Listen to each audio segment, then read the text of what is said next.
Oh, I was gonna say, damn, it's all crackly, but I know why, so I need to do the thing where I make the Windows update. Oh, fuck off.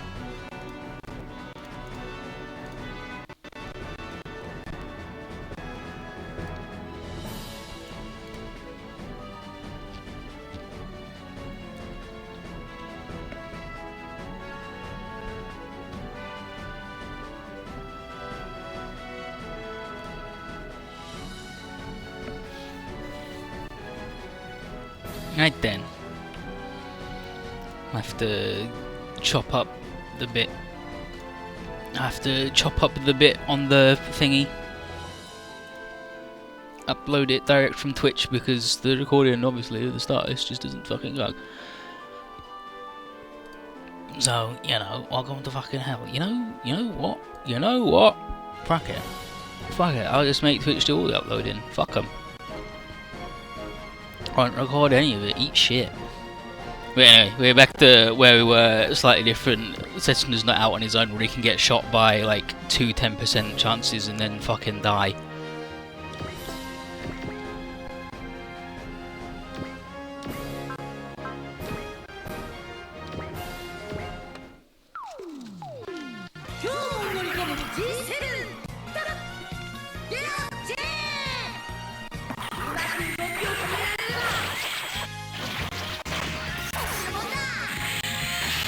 Get him, rude boy.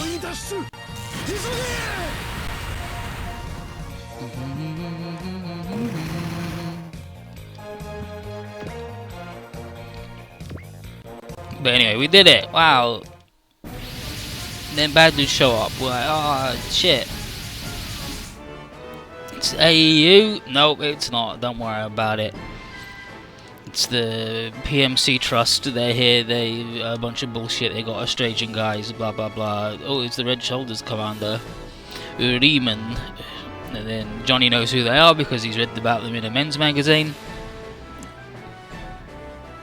And Sakuya there says the title of the magazine that he read it from, and it was like, that's weird.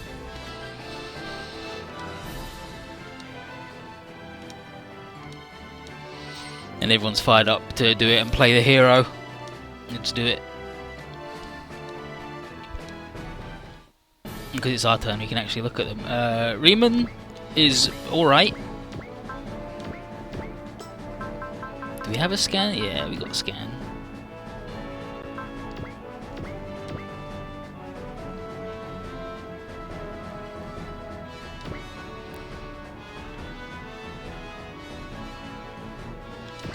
Sanchez. Riemann's alright. He's small and he's dodgy, but he doesn't have much health, so like he'll probably go down in like one hit from a big boy. Sanchez, on the other hand, has got extreme, which is what Gingham in Z1 had, and also the final boss, and mostly only final bosses ever have it. There's only ever been like one player unit that had it, and that's Graham in Z3. But he's really fucking good, and you have to cast all the spells to live Royal Medi.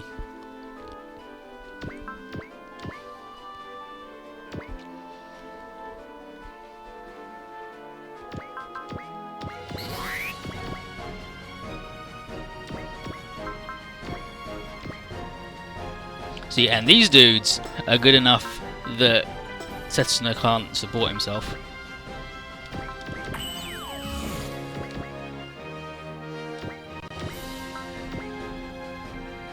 But I will aim.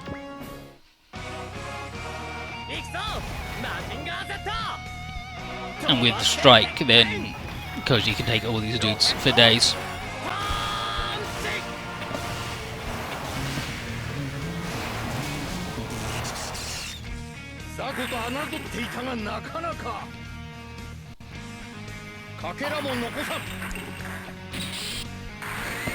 EM pile bunker.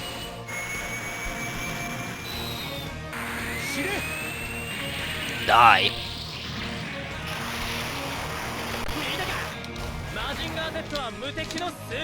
Ain't you heard? I'm invincible.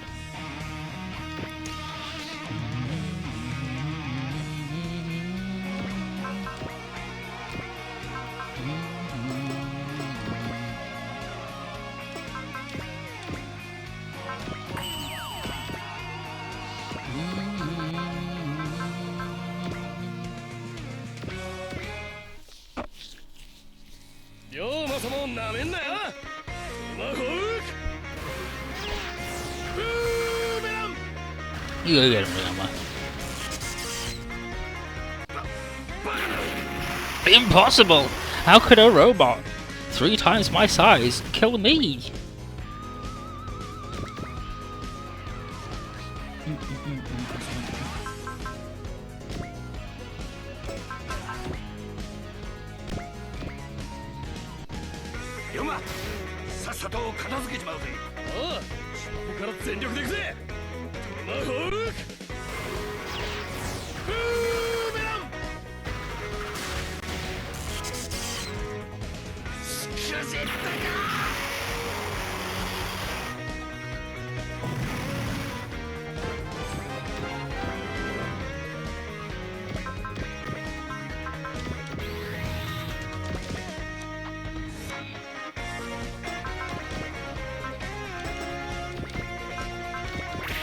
I will sense so you can actually hit them. Otherwise this boy is going to have a bad time trying to get him. It's not an accurate boy. He's 2 sizes too big.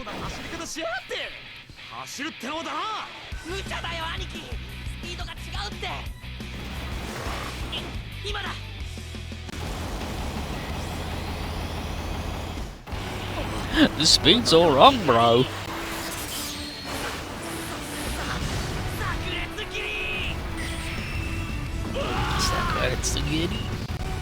Got him with the big cut. There you go, now Shimon has got the aiming.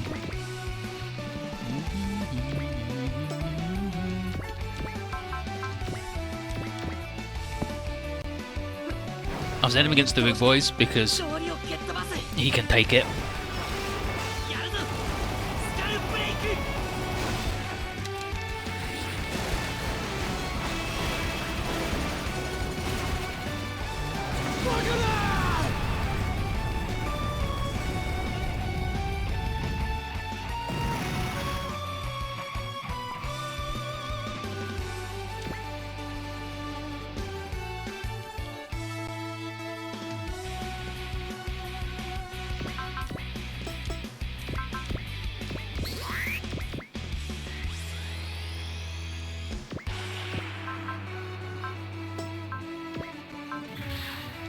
Form of a fella.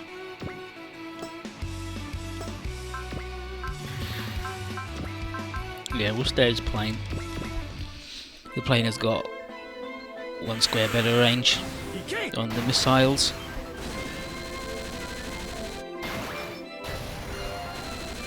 Revolt mode.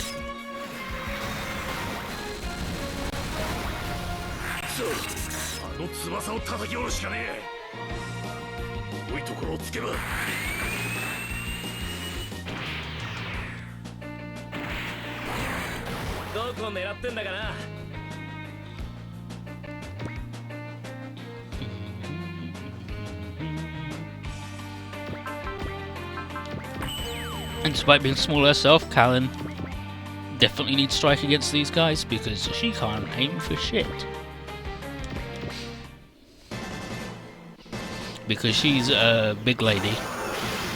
That's the secret. She's secretly massive.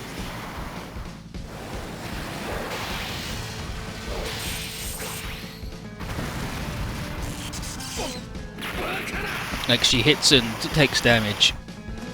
Like someone triple her size.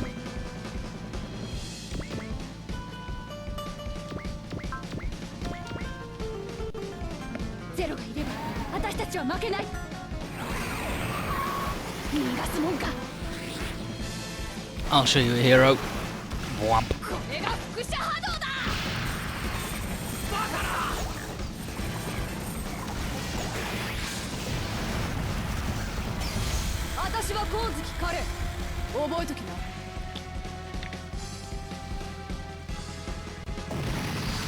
There's only one real Garen on this team.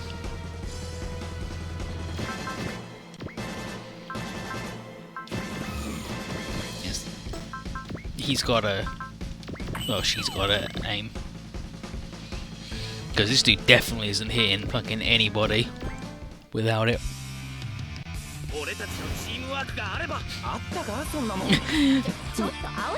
We'll show them our teamwork. Oh really, that's what we got. Shut up, Diana.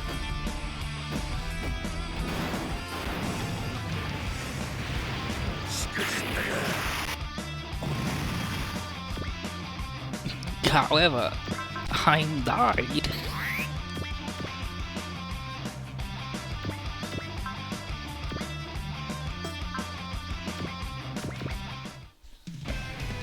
Bayonet Spiker lowers their mobility, so they're not as good at dodging. This should help the boys who aren't going to aim. But yeah, Sanchez has Extreme, which gives him like a flat 30% bonus to accuracy and evasion when he gets above 130 willpower, which is pretty rude, but again, aim and big boys puts a stop to him. The old striker, 100% accuracy, doesn't care what his dodge is, and a big boy don't care if they get hit, but he does hit hard.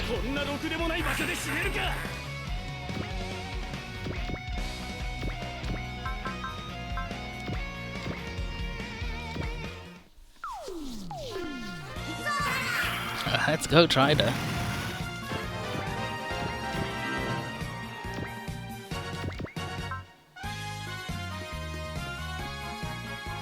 I guess he'd already killed and moved.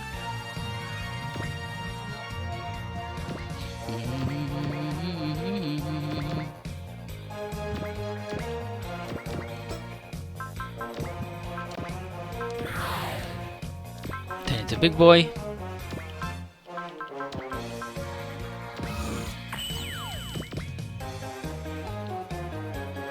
Streak across the battlefield. Punch this nerd.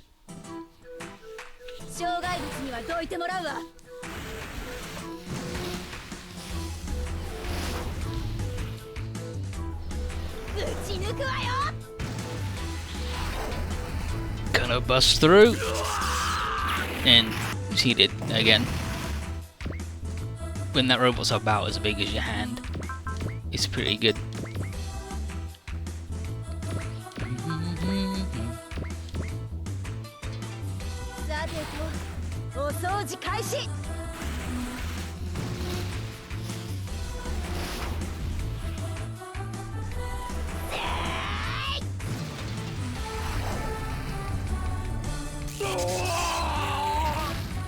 And that's the end, Riemann.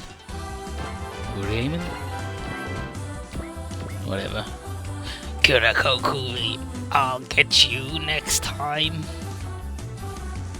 If you'd had Kiriko fight him, then he'd be like, Sergeant Kiriko, I refuse to believe you survived. But like, Major Riemann, do you know what happened on Rid? I've nothing to say to a man who's about to die. Die, Kiriko, your continued survival disturbs him. It's like, ooh, mystery. But he mostly just rants that Kiriko should die and should be dead and he can't be real.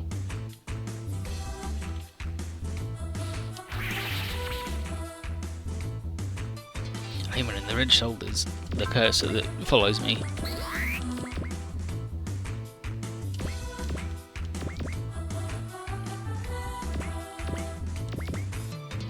And then our attackless plane.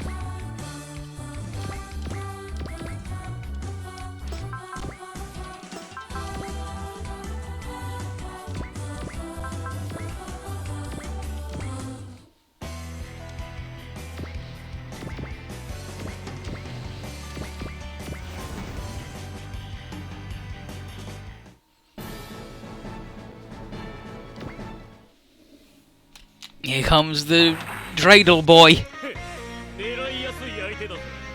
Oh, he's got a goddamn missile pack.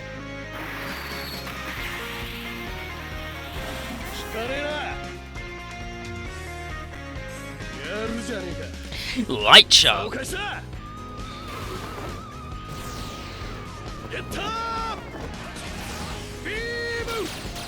Like, he can only shoot the Getter beam from his belly button. So under that cape, he's got to be doing like 500 RPM, right?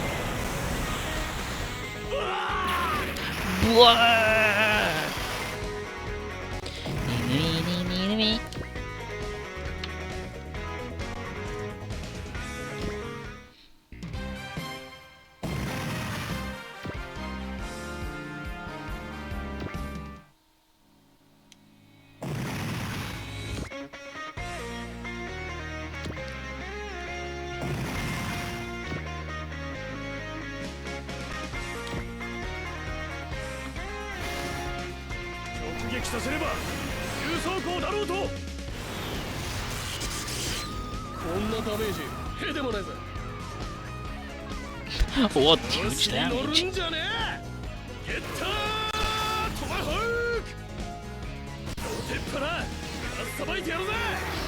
Love the weird little beam.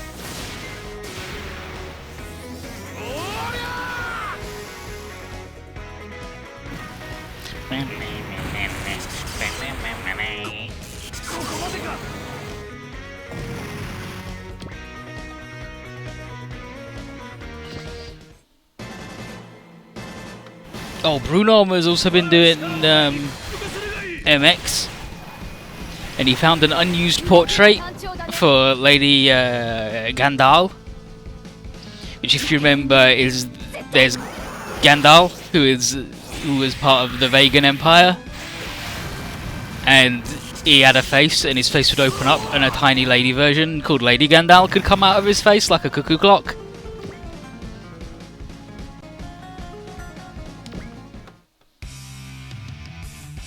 And there's an unused portrait for her in the game, and somebody explained how in Grendizer, at one point, Gandalf gets an upgrade, so his face just rotates 180 degrees, and the other side's the lady version, and she can control the body, and at one point she gets so mad at regular Gandalf that she makes him pull a gun and shoot himself, like, she shoots him, makes him shoot himself in the face.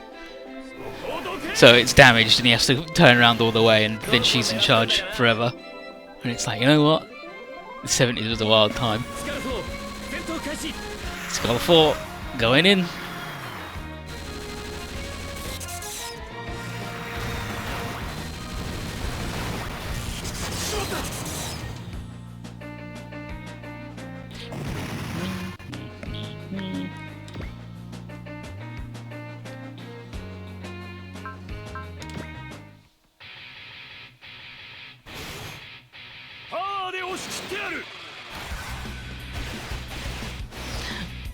Believe in my power.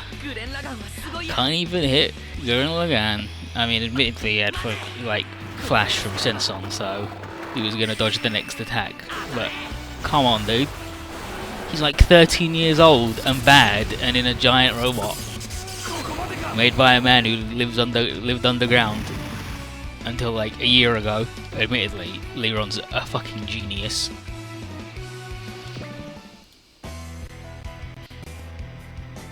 And here's Alias Sanchez versus Setsuna. So, you're a melee machine. I'm pretty good at that myself. The way he moves. He's from the Kurziai KPSA. Step it up, Gundam. This is going to be too easy.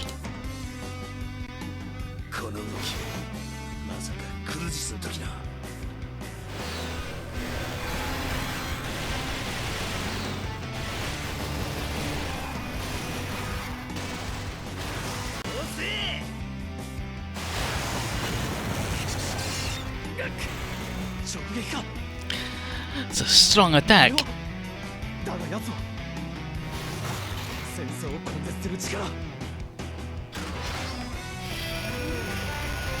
But Setsuna recognizes the movements of Alias Sanchez.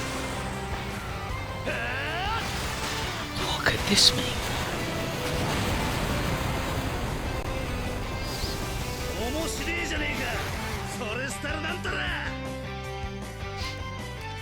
Pretty good, pretty interesting, Celestial Nerd. Okay, first things first.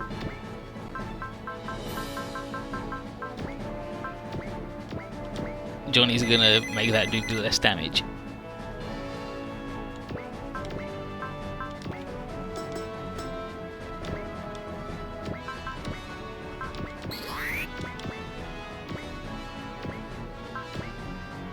Okay, no, I actually like need to kill that dude.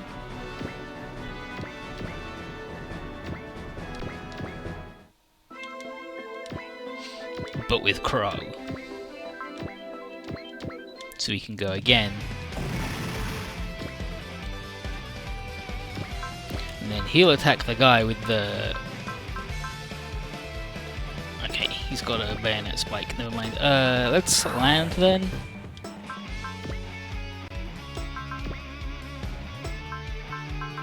And we're invincible too, just so, you know.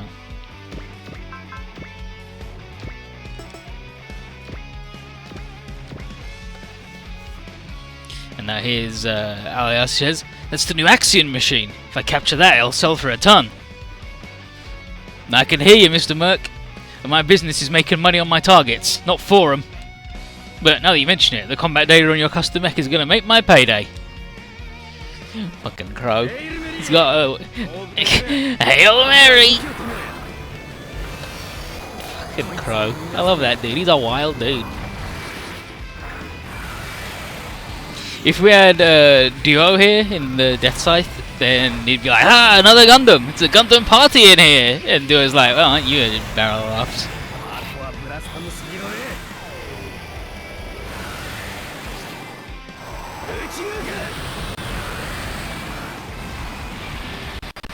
And then he just took shit to everybody. Says he's gonna crush Thierry's armor. He's gonna take Locon's head while he lines him up. And he's like, oh, so you're the fast one. I'm turbocharged. I'm glad I did the invincible, to be honest.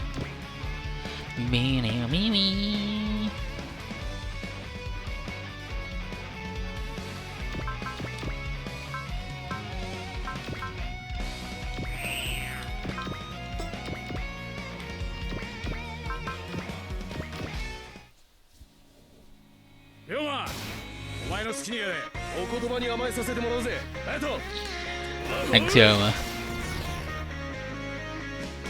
Like, that line, you can tell you have to get really close to the mic for it to not just turn it into a complete ridiculous mumble.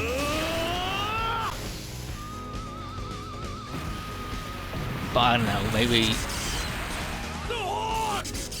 Don't come from that bit of Japan where they speak like that next time, buddy. And now, these guys are now capable of double money and double XP if they so desire. But we don't need any more money, we're good. Enemies, like, that's it, right? There's only the one dude left.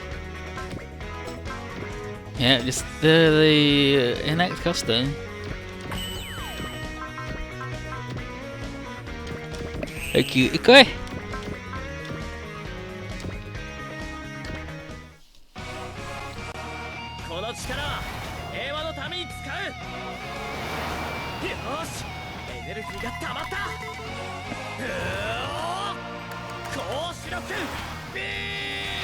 Turn it up. Okay, it's green. Turn it up more. It's gone orange. More. Red. That's the stuff. Koji's good.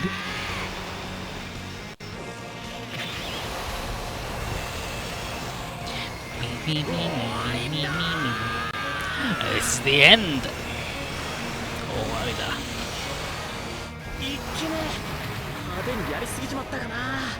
Did it? Didn't even make a sweat.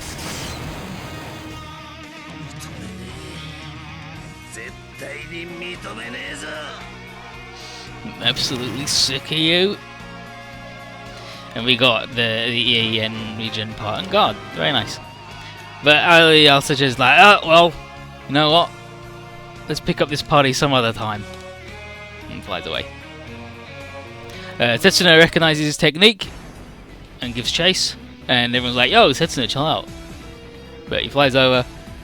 And Sanchez is like, impossible. And then shoots him down. He's like, well, I'm gonna sell you for a pretty penny. And then he, ha ha ha! Your robot may have good specs, but the pilot sucks. And then Setsuno recognizes the voice. And he transmits a little message. It's a message from the Gundam to open up my cockpit. So Setsuno opens up his cockpit. So what the heck's he doing? The Gundam Meisters are supposed to be secret, so Thierry is not very impressed with this. Like, Thierry is all about the mission where they're not supposed to let anybody know about them, other than, you know, like, know about them. Like, they can't know any big details.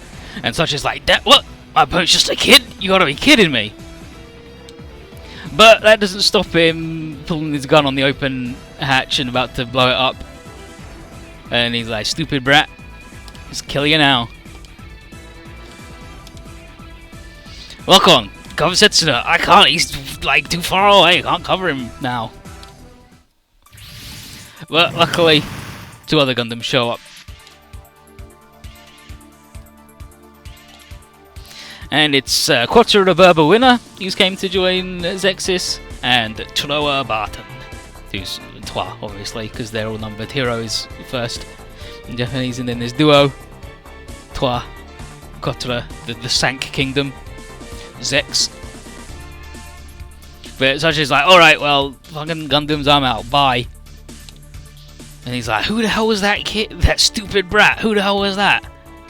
One of my kids from back in Kyrgyzstan?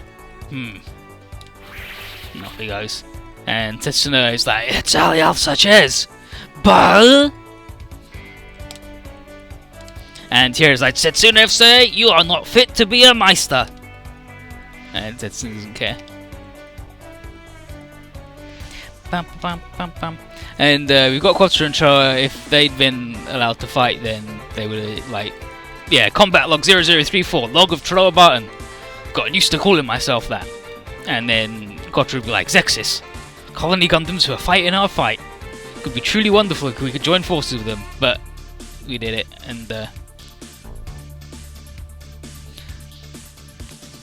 okay, Raymond, when you kill him, is like, you aren't human! Meh.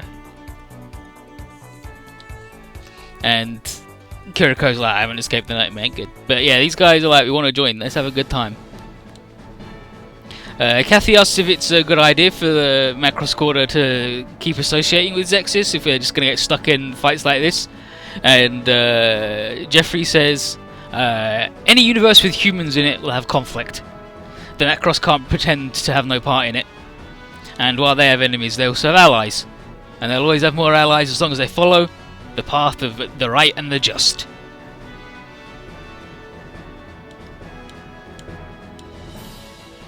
And Crow is like, hell yeah, 2 more sweet Gundams for the team. But we got some problems with the Gundams we already have, because Setsun's just like, that dude, no.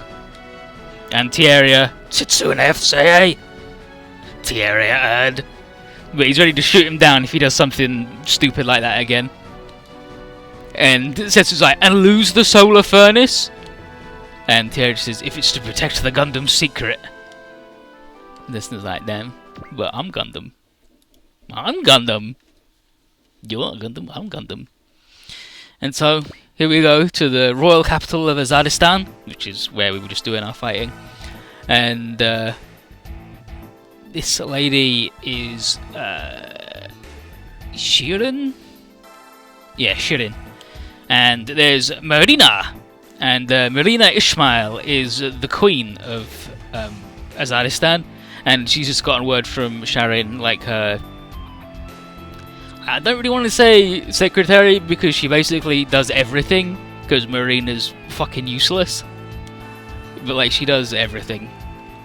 But she lets her know that the battle has ended, but she doesn't care much for the outcome, or the fact that fighting happened at all.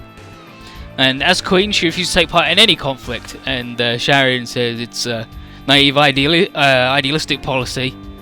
And she's like, yeah, I know, but she just needs time to gather her courage.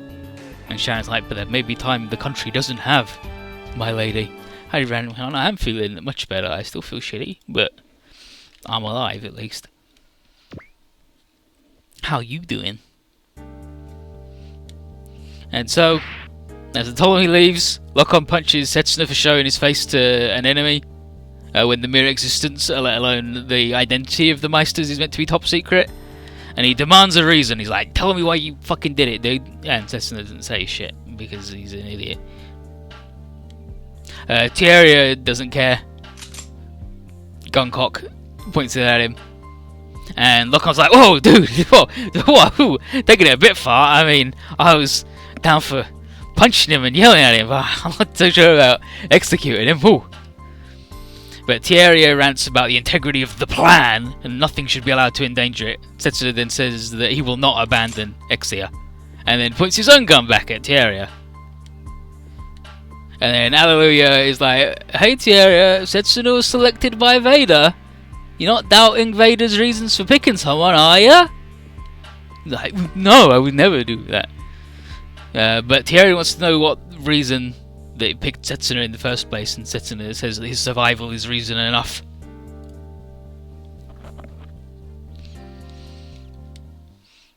Everybody else is trying to stay out of it, and Koji mentions that Team D don't act like much of a team. And they just go, yeah, we were mostly just slapped together completely randomly. Like, I think they just picked random people off the street. And then Takeru says, yeah, but the whole of Zexis is pretty much like just a larger version of random people getting slapped together, right? And we all like trust each other, right? We're good. And Team D's like, you sure about that? We can care less about this stupid bullshit team, so bye. And they're gonna go to their private rooms. But Takeru is like, don't worry, Koji. They're syncing up, whether they like it or not. And then Quattro comes in with Troa and they introduce himself. He's Quattro the Berber winner. He is of a Berber descent. He's Quattro the Berber winner. He is Berber. He's French. His dad's got a big mustache and like 50,000 wives. And they live on a colony. And it's mostly just his dad's harem. It's fucking wild. But yeah, they introduce themselves and they talk about the colony gun results, but goal to bring peace between the colonies and the surface powers. So their plan pretty much lines up evenly with Zexis and the World Peace Councils. Crow is curious about the fifth pilot, which would be the one we met all the way back in episode 1, which is Wu favourite Quattro and Troa. Like, nah, we don't know who that dude is. Whatever. Can't say much about him. And Hero's gone off after Setsuna. What do you want? What were you thinking? None of your business. Answer me. I wasn't thinking. My body did it by itself. So you were ruled by your emotions. I've learned that I cannot object to acting on emotion.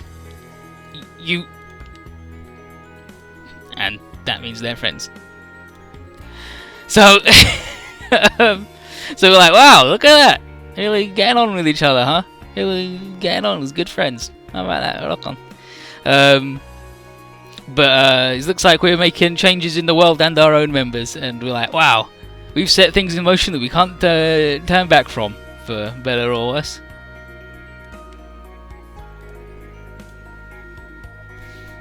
Yeah, rather than how to like Alpha Guide, where it's like, oh, what are the skill points? Oh, we're not going to tell you, you just got to do them. And like a lot of them are hard. Yeah, and Lauren in turn A, he has to go in disguise, so he's got to pretend to be a girl for a bit. And then Gwen just never calls him a boy ever again, always calls him Laura, because he can't deal with being gay. But we've been called to the bridge.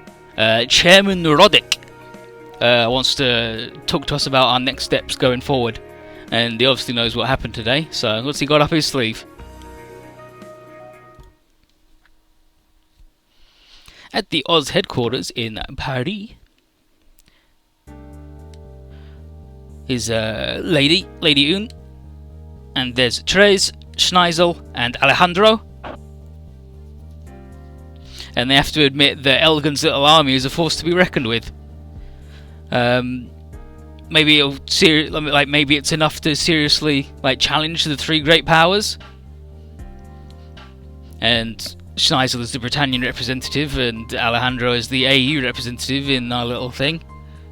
A little like worried about it, and they got big plans, and Zexus might be a pawn in them sometime. Oh, and his ribbons. But yeah, they're just gonna let us do as we will for now. And Alejandro is still like cooking up his own scheme, but for those two, he cannot allow us to fail. And Ribbons is like, I'm not cartoonishly evil yet. I've been Z2.1.